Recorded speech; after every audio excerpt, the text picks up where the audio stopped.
அதாவது டாஸ்மார்க்கை வச்சு சொல்கிறீங்க. அதாவது உங்கள் வீட்டில் திருத்தணும்னா, இப்போ உனக்கு வந்து ஒரு ரூ. 10 பொருள் அவன் ரூ. 11 உனக்கு கொடுத்தா மட்டும் நீ வந்து அதை வாங்கணும்னு நினைக்க மாட்டேன். ஏன்னா உனக்கு வந்து பைசா மிச்சம் பிடிக்கணும் அப்படிங்கிறவங்க விஜய் ஆட்சி தான் உங்களுக்காண்டி வேணும் அப்படின்னு நினச்சிங்க. ஆனால் அத்தனையும் இலவசமாக கொடுத்து இந்த லிபர்ட்டின் ஆட்சியை வந்து நீங்கள் வந்து கெடுக்கீங்க.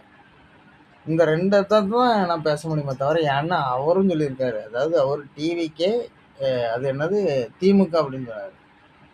இந்த 2த்துக்கும் தான் போட்டி அப்படின்ற மாதிரி எனக்கும் டிவிக்கே அப்படிங்கிறதுக்கு தான் போட்டி வரும். ஏன்னு கேட்டோம்னா, என் தமிழ்நாடு தான் நம்பர் 1 நான் வச்சுருக்கேன். உலகத்திலேயே நம்பர் 1ன்னா என் தமிழ்நாடு தான். அந்த தமிழ்நாட்டை கேவலப்படுத்துகிற உங்களை வந்து நான் இதுக்கு பிறகு எப்படி சந்திக்கணும் அப்படின்னு நினச்சேன். ஆனால் நீங்கள் வந்து கேட்கக்கூடிய ஒரு கேள்விக்கு வந்து நம்ம பதில் சொல்லணும்.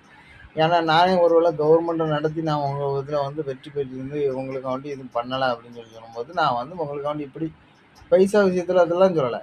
நீ வேலை செஞ்சால் உனக்கு சாப்பாடு அப்படிங்கிற கதையை வந்து கொண்டு வந்தவன் ஒருத்தன்.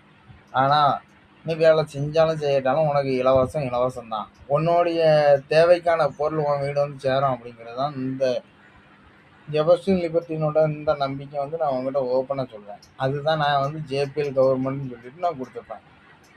ஏன்னா நீங்கள் ஓட்டு போடலை அப்படின்னோடனே, நான் எலெக்ஷன் நின்னா தான் ஓட்டு நீங்கள் போட முடியும் அப்படிங்கிறத நீங்கள் சொல்லியிருக்கீங்க. நான் வந்து எலெக்ஷன் நிற்கலை. ஆனால் நீங்கள் என்னை நிற்க வைக்கணும். நீங்களாம் மனசாட்சிப்படி நீங்கள் வந்து என்னை ஜெயிக்க வச்சா மட்டும்தான் நம்மளுடைய பிளான், மக்களுடைய பிளான் ஜெயிக்க முடியும் அப்படிங்கிறத தான் நான் பேசுகிறேன்.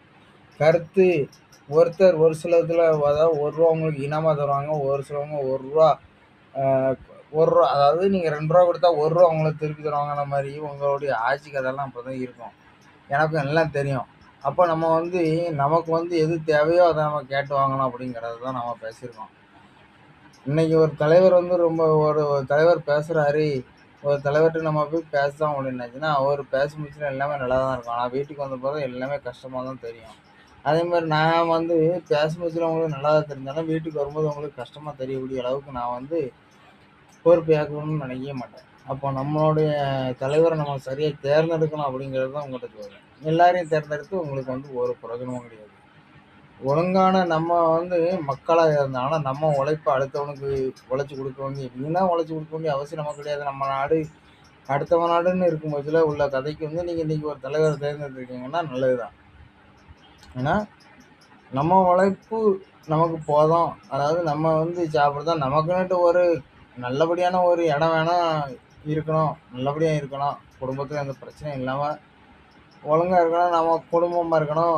நம்ம இனத்தோடு இருக்கணும் அப்படின்னு நீங்கள் நினச்சிங்கன்னா எனக்கு நீங்கள் சொன்ன மாதிரி ரீஎலெக்ஷன் கூட நீங்கள் வைக்கலாம்.